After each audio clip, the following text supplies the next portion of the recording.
What's up, movie lovers? It's your girl Rossie, and I'm back with another awesome review. I have with me today Kristen Duff. You guys know her. She's a friend of the channel. She's been here before.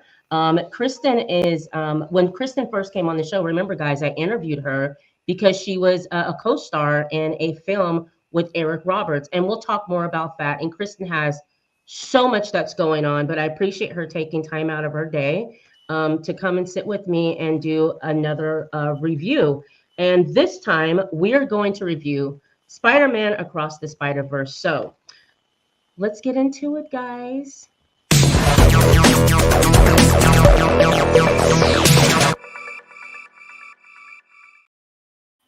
What's up, baby? Hi, hello everyone. How you doing?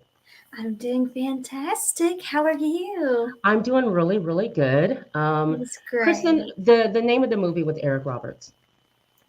Yes, that was Purse. Purse, that's right. That was Purse. I'm like, goodness, she has so much going on. But you guys can go back. It's on Rossie Talks channel. You can go back and watch that review. You can also see the movie online. I watched it on YouTube, and you can rent it on YouTube or you can buy it. A really good movie. It's a horror film. Kristen, you were what, a few years younger? How old were you when you did that film?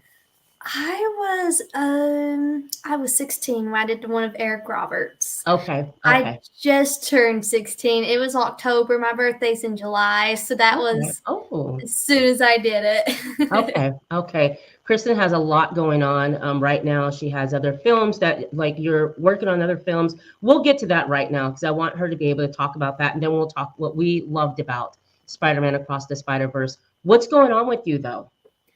What's going on with me right Yeah, now? what's new? What's new with you, like work-wise, acting-wise? You're in magazines. Tell us a little bit about that.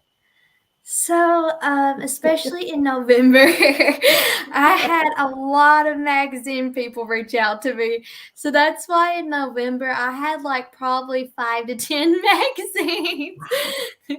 Yes, it was so cool. Thank you. What did you do those? I mean, are you on those covers? Are you in those magazines?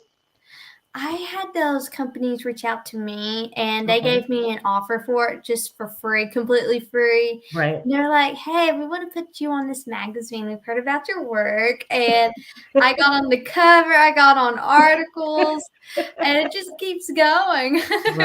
Right. You also won an award. Didn't you recently win an award? Yes. Tell us about that. I won the Roman International Awards and 2 New Jersey Film Festival awards. Wow. I know, it's crazy. Are you working on something right now, a film right now, or have you worked? What's going on with you film-wise? I am working on a film with the same director, with Purse, and also Really? Eric Roberts is going to be in this one. Are you serious? Yes. Yes. Girl, that's awesome. Thank you. I thought it was so cool. I was like, yes, I'm reuniting with Eric Roberts. Like, how did that come about? Okay, so before you say that, just to let you guys know about this girl. This young lady here reached out on her social media just to directors, sending her work, sending her resume, all of that. And Leighton Whitmire Yes. Reached out to her, and that's how she got on Purse. So she's back with that same director on a new film with Eric Roberts again, and she did this herself. So, which is amazing. I want to let you guys know that she did this herself. But anyways, about the film, if you can say anything about it, you could talk about it. Who are you in that film? Like, tell us a little bit about it. Oh, yes, I would love to.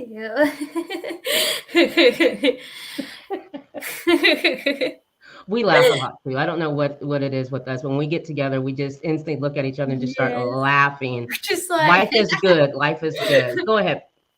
So when I was filming Purse of Eric Roberts, I will say it was an amazing experience and one of the best experiences I ever had. especially at the premiere. That premiere was so much fun. Awesome. Like, it was my very first feature film premiere. And it was just the best. It was amazing. I also met my talent agent there. So you can do a lot with premieres. You can definitely connect with people there, Okay. meet your future agent there. You never Okay. know. Okay. But Okay. yes, it's great. So the new film that you have with Layden, did she reach out to you again, or was this something like did she already have you written into that script? She called me again. She called me. She Okay. reached out to me, and she had Awesome. me written in the script. Awesome. And it was a surprise. And I was like, "Oh yeah, of course I'll work again. I Of would love course. Right. to." Have you Yes. start filming, or when will you start filming? I will start filming, I think this one in May, Okay. sometime May, maybe between March, sometime like late Okay. March, Okay. May. But yeah, it's going to be really cool, a lot of Absolutely. fun. And it also Absolutely. has, yes, I'm sorry I interrupted. No, no, go ahead, please. Go ahead. it, and it also has Daniel Baldwin and Jack McVoy in this film. So I got two more. Really? Yes. Girl, when the film is done, come back and let's interview and let's talk about the film. Absolutely. That is so Yes. awesome. Oh, Congratulations. How exciting. thank you. Do It's you have very other exciting. work lined up? Like, do you have other films that you've been auditioning for that's a possibility? Yes, I sure do. Okay. So I have trying to think. I've been going on like I've been doing a lot of auditions lately. Like Okay. I've been auditioning for a lot of open calls, Good. agent calls. Good. But there is a lot of commercial star possibility. Okay. There is a series that's a possibility, and a Okay. feature film and movie that's a possibility. That's Like, wow. How yes. do you feel about that? Are you excited? Are you overwhelmed? Like, how does that feel? I am very, very excited. I just can't wait. Right. Yes. So basically, Kristen has a lot going on. You guys, when the films come out and release, we'll have Kristen back on to talk about her films, series, whatever's going on. We'll have Kristen back on. But congratulations to you. We're all rooting for you. We watch you on your TikTok, on your all your social media. We at Movie Lovers and Rossie Talks definitely know what you're doing, and it's very inspiring, Um, especially to a lot of young actors that are coming up. You can do this, like Kristen and I talked about before. You can do this. If this is something that you're looking to get in as a young actor or actress, this is possible. If you have social media and yes. your parents are with you and guiding you, it's possible. And Kristen is a good example of that. She has great parents, and obviously they have done a great job with guiding her, in this career and world we called entertainment, okay, which is a lot for someone very young, but she's doing great. So, that being said, Spider Man Across the Spider Verse, Yes. first impression, My first impression was probably like the cool. I love the animation art in it. right? I love all the colors. Right. That was probably my first impression, and especially Spider Man in the Spider Man verse. That Right. was my very first impression. And I'm a huge fan of Miles Morales. So Okay. when I first got on there, I was like, ooh, I'm excited. I'm excited to see what's going to happen here.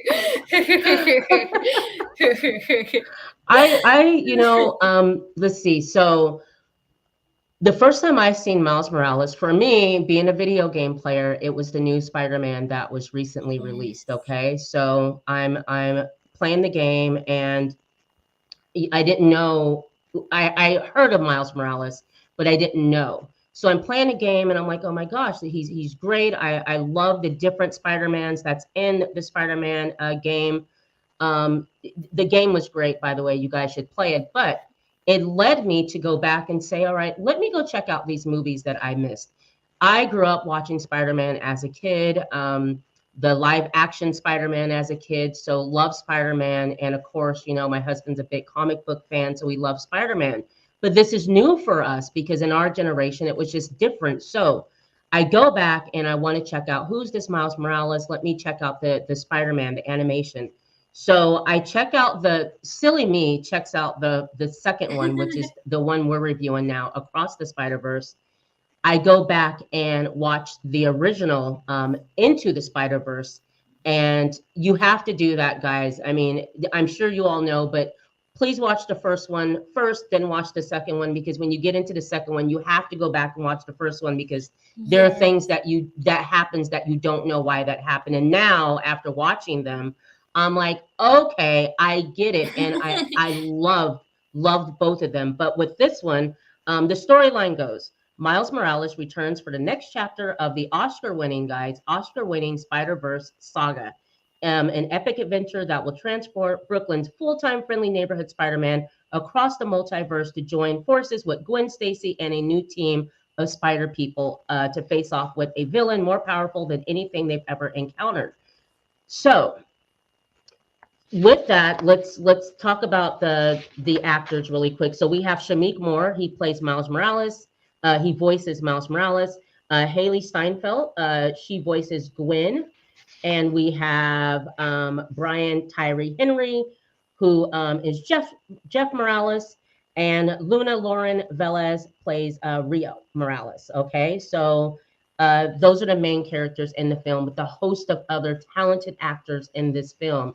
So the film starts off, Gwen is in a band. She's really depressed because her best friend Peter Parker dies. All right, so she's really depressed. She leaves the band, and we'll skip to, and this is going to be a spoiler-free review, guys. So I'm not going to tell you the ending of it, and we're just going to talk around it. What did you think about the fact that Gwen is depressed because she lost her best friend Peter, and her dad, who is a police officer, thinks that Spider Woman, because Gwen is Spider Woman, Hmm. thinks that she killed Spider-Man, basically. What really made me think of that is especially Peter Parker being part of that universe and her Right, saying her best friend Peter Parker died. right, That is just insane to me. That is something that's so crazy because like it's just like a future universe, but right, especially like what happened to Peter. That shocked me. When I found out Peter Parker died, I was like, no, right. no, no. Yes, I did that too, because Spider-Man doesn't die. Yeah, Not from the exactly. world I come from. Spider-Man Me doesn't die. So neither. when he dies, I'm trying to figure all this out, because guys, as you know, if you didn't see the film, there are so many Spider-Men. There are so many of them, and they all get bit the same way that Peter Parker was bit, okay, by a spider, okay, and they're infected, and then they become Spider-Man. So you have many different types of Spider-Man in this film. I do want to say that our protagonist in this film, we have the Spot, okay, and then we have Miguel O'Hara, and Miguel is Spider-Man. He's Spider-Man. What is it? Spider-Man 2099. Um, Anyways, Miguel is he's not so much of a villain, but he has to keep the Spider-Verse together. He has to make sure that things Yes. don't go crazy, because if it does, they could lose their Spider-Verse. Yeah. So he's not so much a bad guy, but he's the gatekeeper. He has to make sure things stay together. And then you have the Spot, who actually was a scientist, and he is angry at Miles Morales in particular, because he feels like he has envious and hatred towards Miles, and he's Yeah. blaming him for turning him into a mutant and actively seeking to kill Miles. So that's what's going on with this one, and the Spot becomes more powerful than Miles Morales thought. So those are your villains, or your villains in that one. But like I said, Miguel is not so much a villain. He has to Yeah. keep the Spider-Verse together. Um, Gwen coming back in the confrontation that she has with her dad, because her dad doesn't know at this point that Gwen is Spider Woman. And Yeah. Gwen has the same story. She's been bit as well, and so she thinks she's the first Spider Woman. What did you think about that scene when her dad? Well, she confesses to her dad because she gets caught. Yeah. There's this epic battle that with this, what is it, it's a bird or it's a falcon, and it's out of let me get that really quick. So the first battle that they have is a battle with just a second, I have my notes here, guys. Just a second.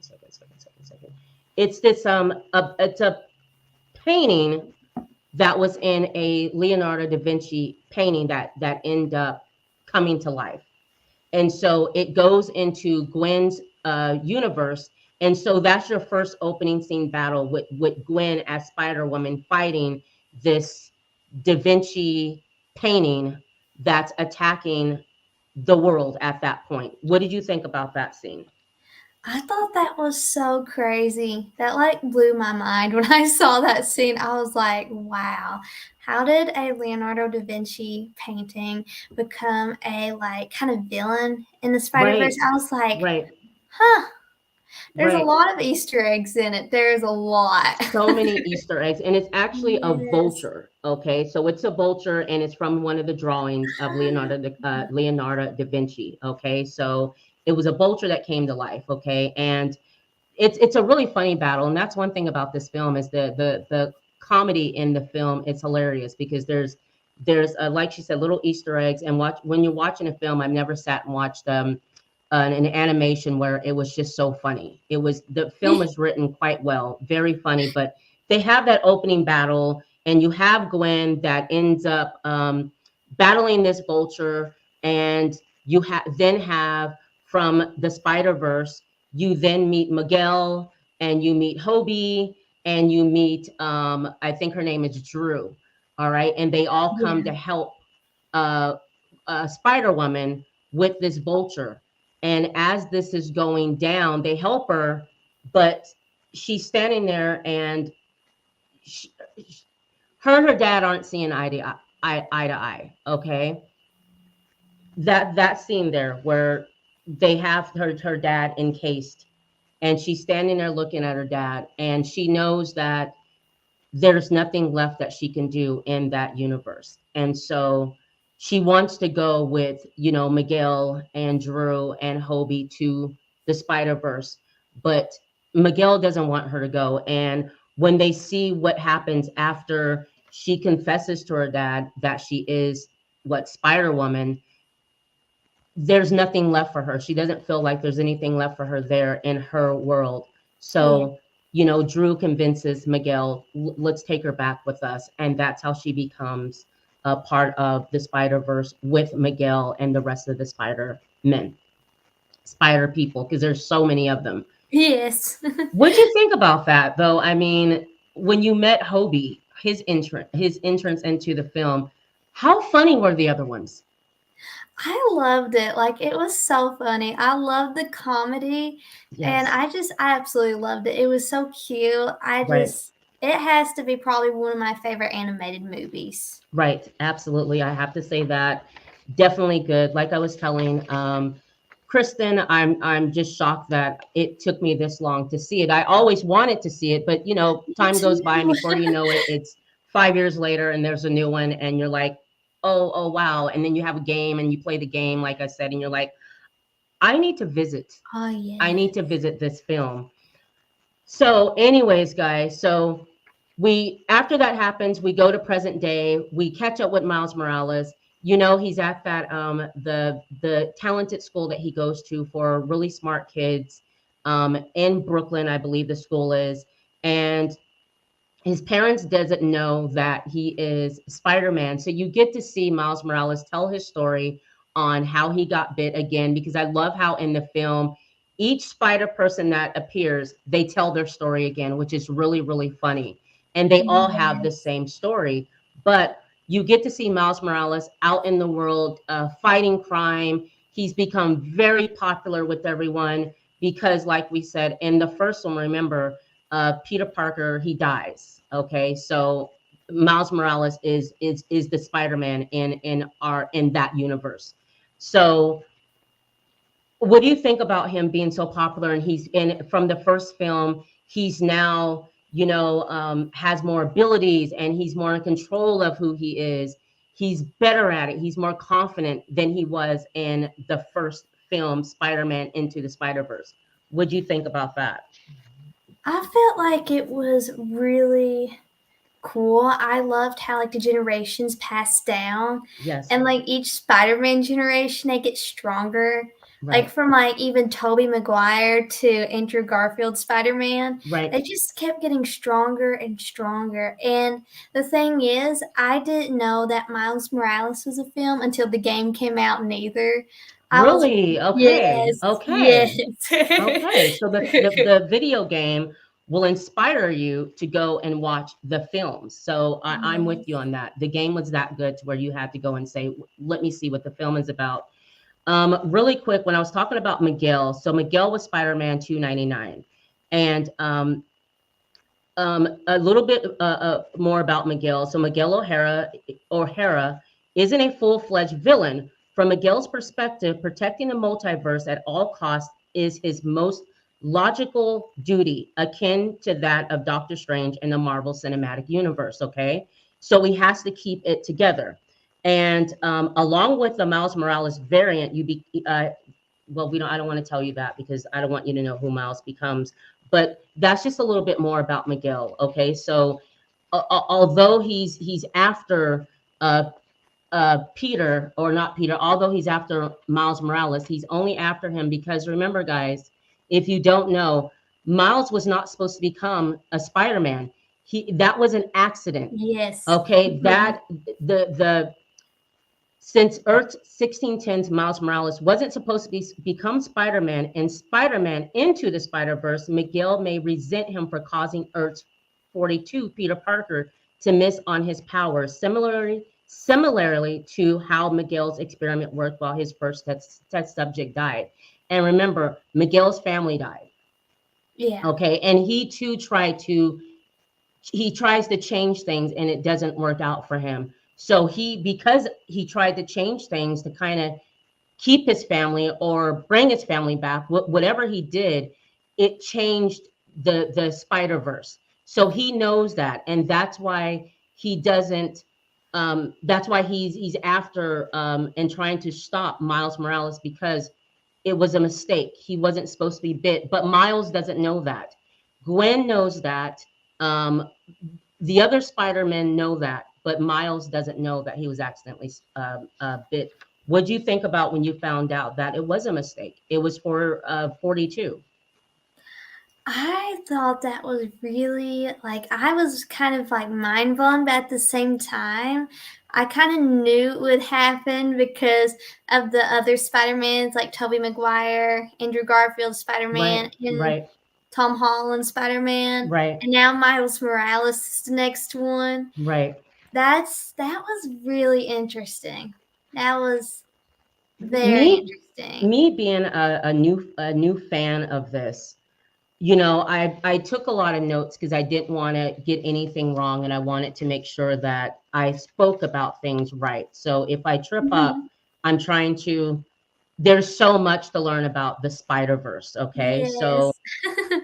yes. So another thing I wanted to mention that is that Earth 1610, Miguel, because remember I told you Gwen wanted to join them. He reluctantly grants Gwen membership into the Spider Society. Okay, that's what it's called, the Spider Society, and it was allowing her to escape with him and Jess. And so Jess is the one lady on the, I think she's a motorcycle, um, and Jess, and I thought it was Drew, but Jess.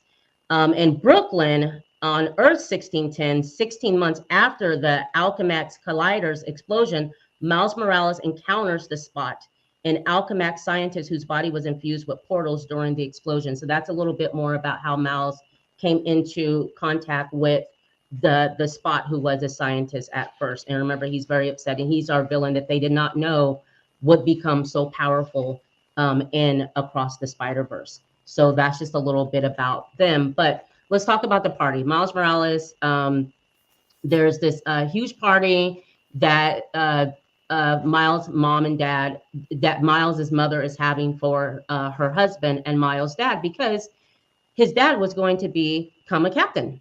Yeah. And so Yeah. they have this awesome party rooftop, and they're always trying to spend time with Miles, and he's always gone, them not knowing that he's Spider-Man, but it's always something. He's always not there. They try to call him. It's always something. So he's supposed to be there for his dad's party for him becoming captain. And, you know, I really was sad that they were doing the toast and they're trying to, you know, they're trying to, what's the words I'm looking for? They're trying to stall because they're trying to give Miles time to get there so that he could be there with his dad. Yeah. And Yes. they're showing Miles on his way there, and I love that scene because you have Miles out solving crime, picking up the cake. On the way out from picking up the cake, he sees another crime. He's being Spider-Man. Anyways, he shows up late to this gathering, but he shows up anyways. He shows them the cake. The cake is all just all over the place. And so they ground him. They ground him for a month. And then they ground him for 2 months and then 3 months. So he goes to his room. He's pretty depressed because he's Spider-Man. How can you ground Spider-Man? He goes in his room and Gwen shows up. Wow. She shows up again in his bedroom. He's pretty excited because if you look at the first one, remember, Miles has the biggest crush on Gwen. He absolutely adores her. And if you watch the first one, it's kind of comedy how her hair ends up the way that it ends up. How Yes. Gwen, remember, that was so funny. That was I awesome. love that scene. That was really funny. And also how Gwen just happens to be at that school that Miles was going to for Mhm. kids that are just super smart. It wasn't by accident, she was there for a reason. So that was in the first one. But anyway, she shows up and Miles is telling her basically, I'm grounded, blah blah blah, and she's like, can Spider-Man come out? And he kind of looks at her and kind of thinks about it. He knows he's going to be in big trouble if they come in that room and see that he's gone, but they do. He, of course, he leaves with her and they're flying around the city. They're as they're flying around the city, they're catching, car thieves, or piece that are people that are thieves that are grabbing people's purses, and they end up on this huge building in New York City. And I love the scene where they're upside down. What did you think about that scene? Oh, I love that scene. That was so cute. I Right. love that. Yes. Right. The scene was great. And just their conversation that they were having.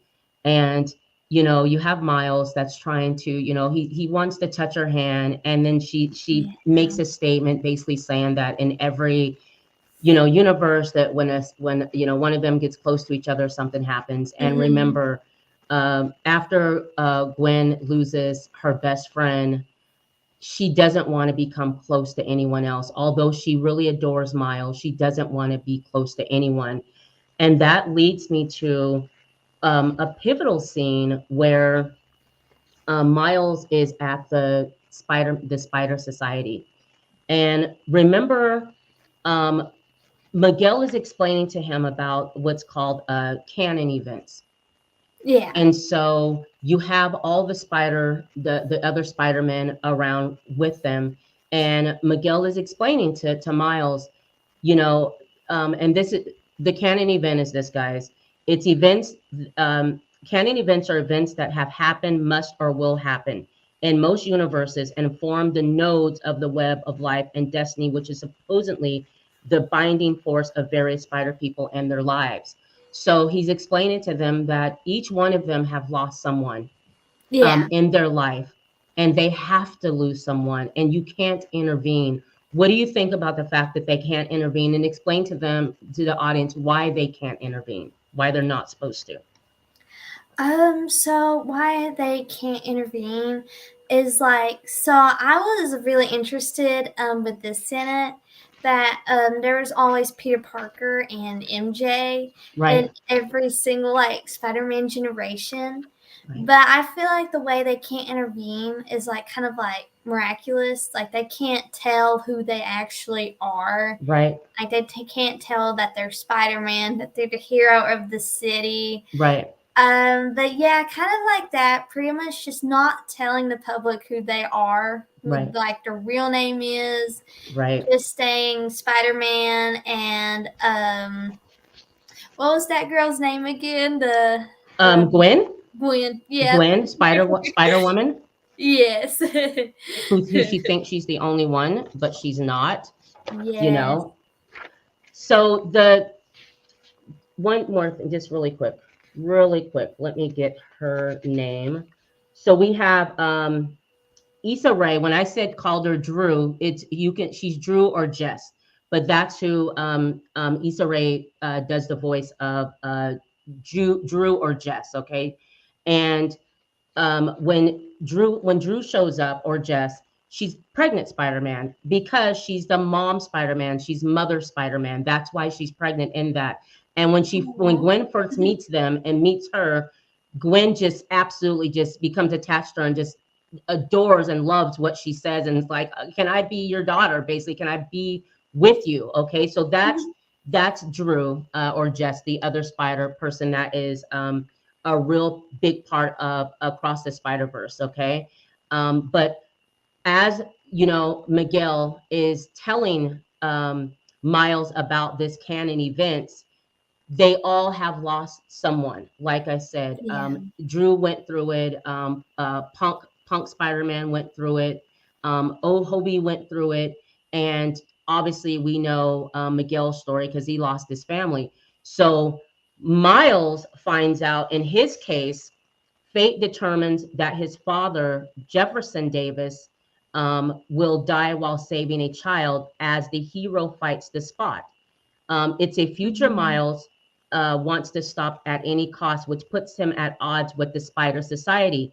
By altering canon events, Miles risks erasing an entire timeline.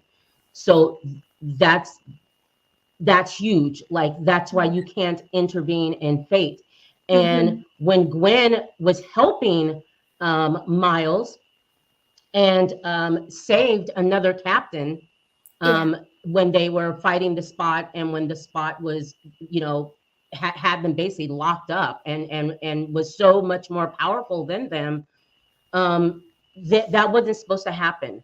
And you know, Miles thought that Gwen was there to help him, but she wasn't there to help him. She was actually trying to help the Spider Society and trying to help them, making sure that Miles doesn't change the events. And he did.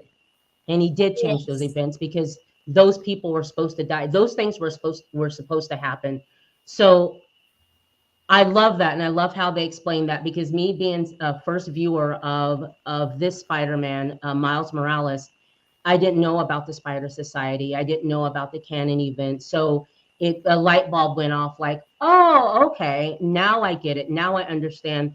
There is so much to these films, but I love the like she said. There's a lot of Easter eggs in this film, and they Yes. also show so many different Spider-Men, like Hobie, who is I guess he'd be like a Nacho Libre type of Spider-Man. He's really Yeah.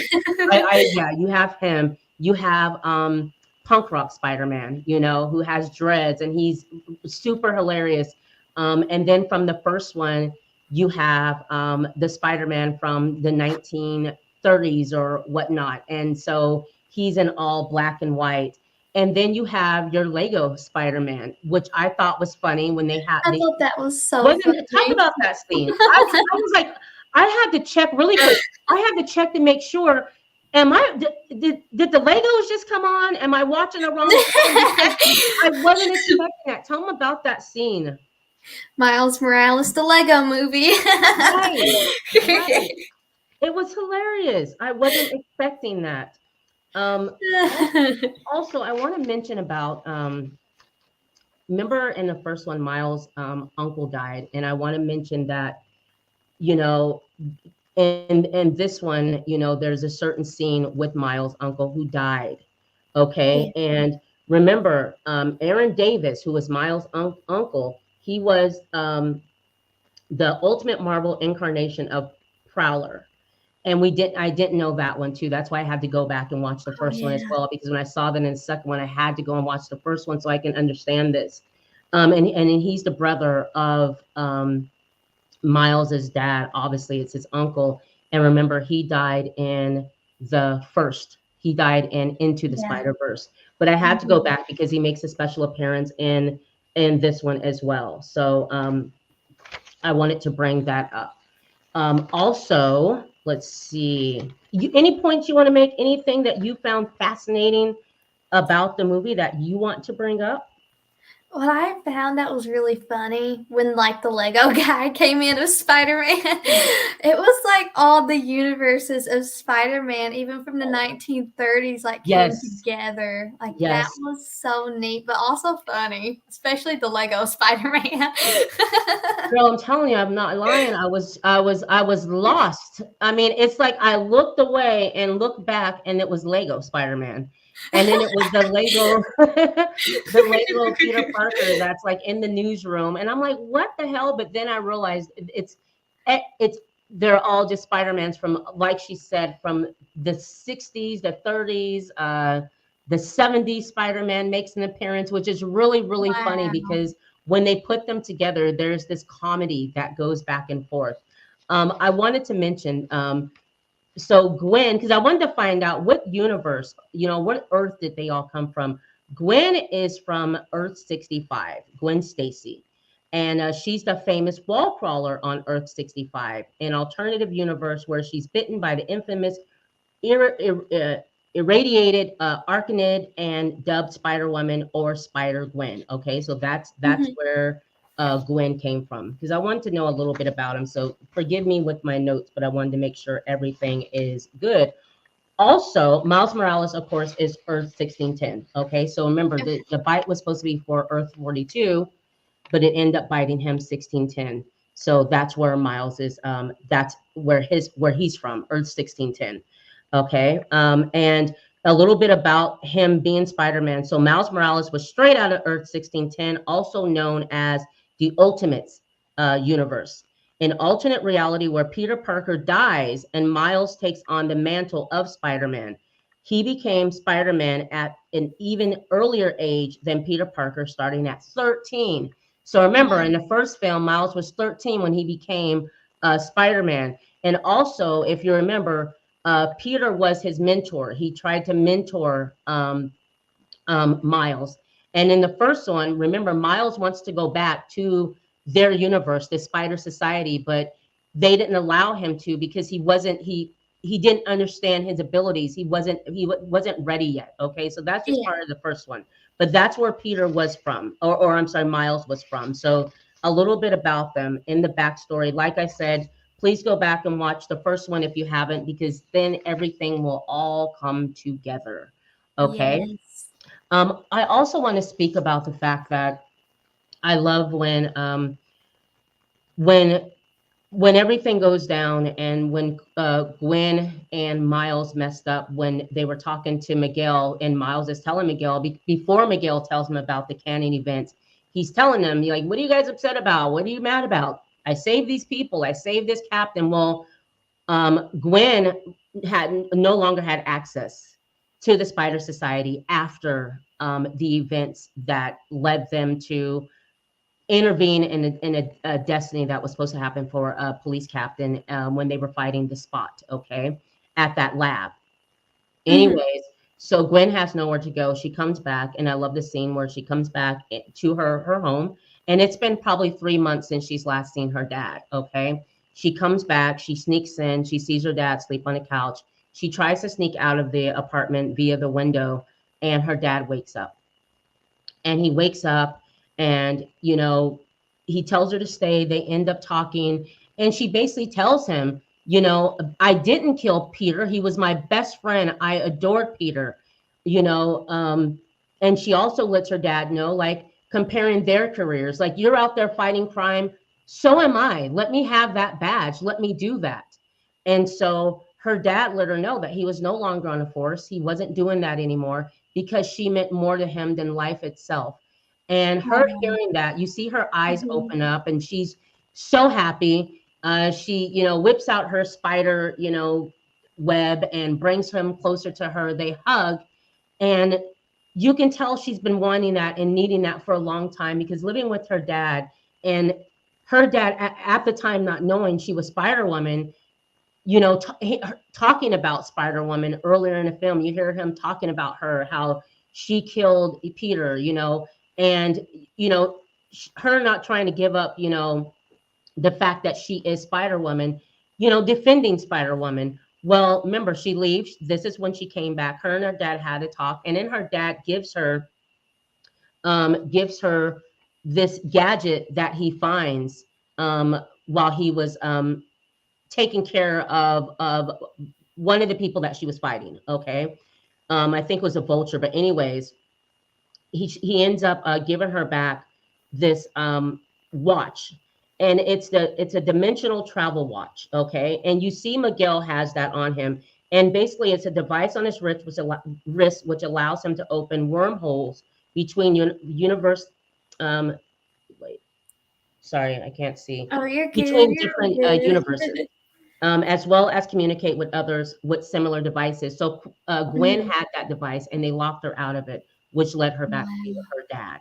And then her dad gave her the device that he found, gave it to her, and tells her basically, go live your best life, go do what you need to do, go fight crime. And she's so happy because he's behind her now, and that's when she leaves out.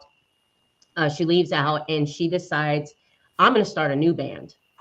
And her new band was all the new spider people that she met, Hobie, and, you know, uh, the other spider people, not just, but Hobie and Lego the Spider-Man. Lego Spider-Man, and, you know, Miles. Just, she has just her own group, and you see that towards the middle of the film.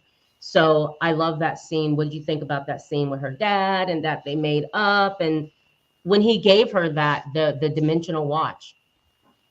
I thought that was so wholesome. Like it was just so together. Yeah, I just loved how she just got everything she really wanted, and yeah, her dad wanted her to go and do that. And I bet it was a big stress relief for her to do that. I bet that was a huge stress relief. Like, absolutely, absolutely. yes, Who wants their parents think that you killed Spider-Man? You know what I mean?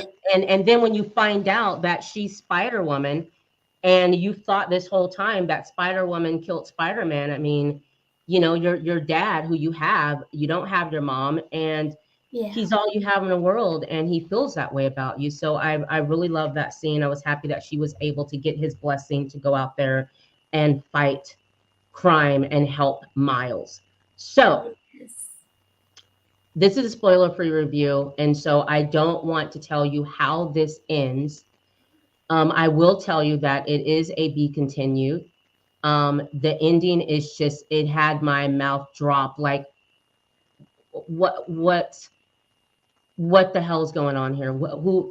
You know? So you guys have to go check this film out. This was a really, really, really good film.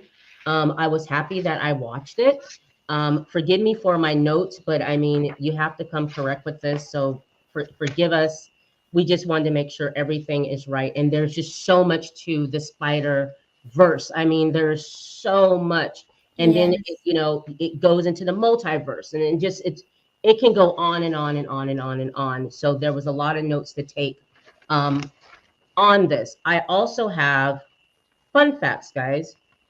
I love fun facts. So, some of my fun facts, let's see.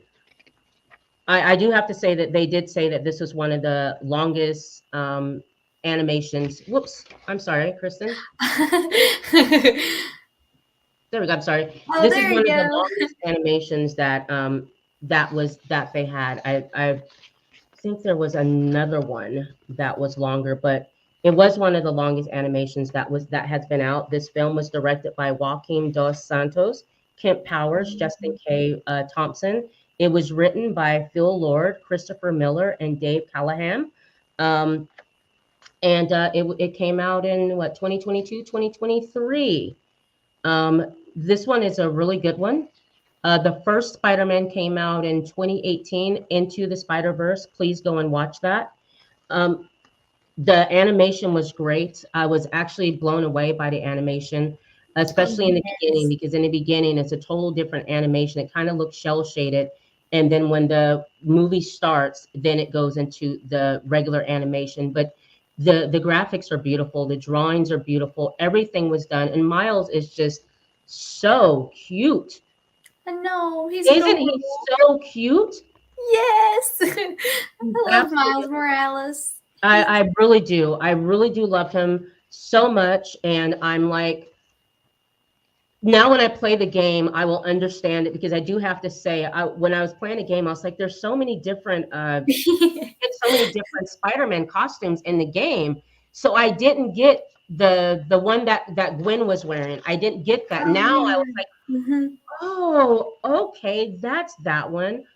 Oh, okay, that's Miguel. That was Miguel's uniform. Oh. Oh, okay, that's Gwen's because there are so many different ones. Okay, so the fun facts. So Phil Lord and Christopher Miller revealed that they told Sony the sequel would be the same size as Spider-Man Into the Spider-Verse, which did come out in 2018, but it ended up having the largest crew of any animated movie ever, with around Wow. 1,000 people working on it. Yes, Wow, that is right. a lot of people. Absolutely. They added that it has 240 characters and takes place in 6 universes. Wow. Okay, so that's one. Another one was Spencer Wan, one of the animators for the film, used spam emails he received as background textures for Hobie Brown's animation throughout the film. Wow. Right. So when you see Hobie and you see all the textures and all that, it was spam emails that he used. So another fun fact, at a runtime of 2 hours and 20 minutes, which is 140 minutes, this is the longest American animated film to date, surpassing the previous record holder, Consuming Spirits, that was released in 2012 by 4 minutes. Wow. Okay. And I These have are crazy. right, one more. When Miles is rushing to meeting with the guidance counselor, he passes by his friend Gonk or Gank, Gonke or Gank, whatever, Ganke, who can be seen hanging out in Miles and Gank's dorm room playing Marvel Spider-Man 2 on his PlayStation 5. The game's version of Spider-Man, played by Yuri Lowenthal, also appears as one of the 240 Spider-Man variants seen throughout the film. Wow. So some fun facts. Those are good fun Some facts. fun Those are facts, so interesting. I was like, wow. right? Isn't that Especially the interesting? spam emails one. That one blew my mind. I was like, Yeah, I wouldn't have even guessed that it was spam emails, but what a great idea. And like I said, each Spider-Man is absolutely unique. The new ones, the old ones. yes. If you watch the film and watch through the credits, you have little Easter eggs that are there. In the first one, you have Miguel going back to 66 Spider-Man, the cartoon Spider-Man, and they're having this back and forth. Wow. Absolutely funny. Watch through the credits, watch the full film, get through the credits. You'll see these extra Easter eggs that's in the film. Guys, this was again a good film, Spider-Man Across the Spider-Verse. You can watch it on Netflix right now. Spider-Man Into the Spider-Verse is streaming everywhere. You can watch it on YouTube as well. You can You rent or can. buy it. Um, this was a good film. I asked Kristen to join me because she's younger. She knows about Miles Morales. She would be perfect to review Spider-Man with me. That's why I chose her to do this. All right, because I Oh, needed some thank guidance. you. That's why I took all these notes to make sure I knew what you all were talking about. But it was a really good film. Also, the soundtrack, amazing Oh, music. wow. What That did you was think about the great. soundtrack? That was fantastic. That was so inspirational. Like the whole Yes. film was inspirational anyways, but the soundtracks just made it so much better. And when she says inspirational, remember in this Spider-Man movie, there is one thing that Gwen says, basically, are you Spider-Man? Anybody can be Spider-Man. We're all Spider-Man, Mhm. you know. Yeah. So, but it was a ride. I was shocked by the length, how long the film was, but you lose track. You don't realize how long it is because it is so good. So please check that out. I hope you enjoyed Kristen and I reviewing Spider-Man and bringing that to you at 2:26 my time in the afternoon. Kristen, thanks for joining me. Any shout outs, Kristen? Anything you want to that you weren't able to talk about or bring up that you want to let us know about, please?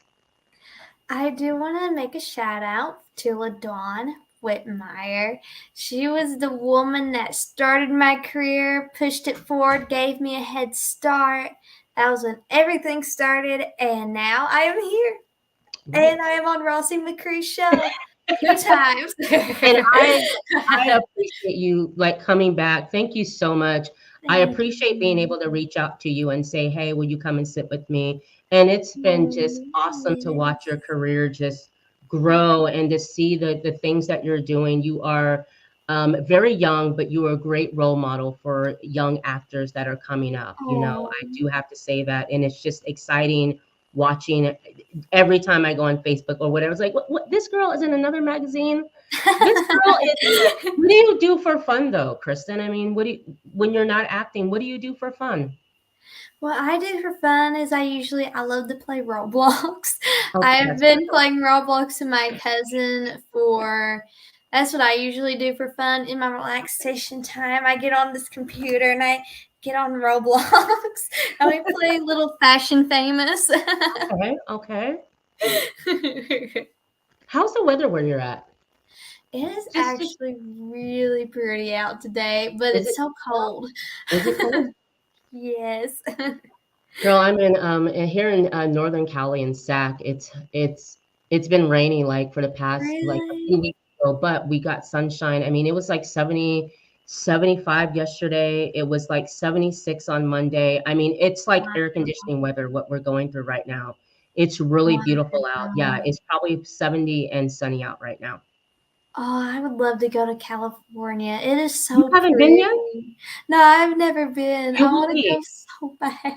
It's a fun place to visit. Northern Cali, I love Northern Cali because um it's not as there's not that many people up here like compared to Southern Mhm. California where it's just like damn near wall to wall people. And I used to live in Oh, yeah. Pomona, which is in Mhm. Southern California, which is just the freeway is just crazy. It's fun to visit, absolutely fun. There's so Yeah. much to do.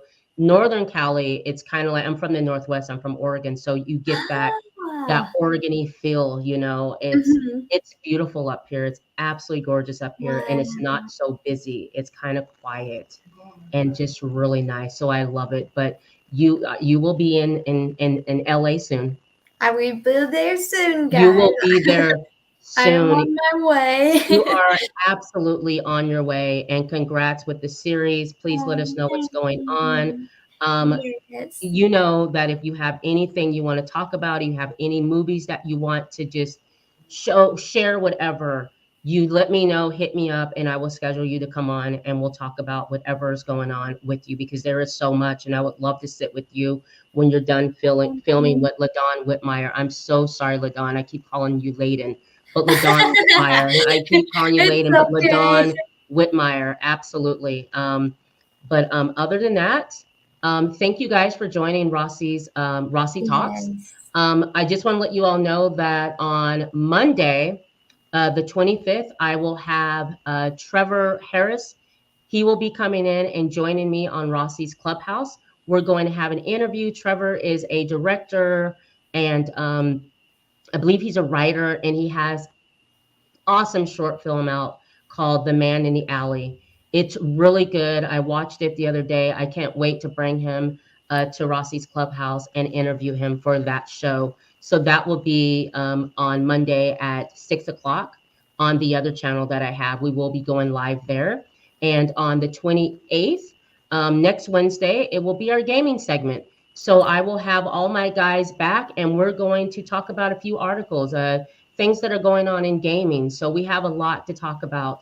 And so Trust will join me, Frito will join me, and Don Tucker, aka Jedi Master, will be joining me back here at 7 o'clock on Rossie Talks. We'll also be streaming on Movie Lovers Unite.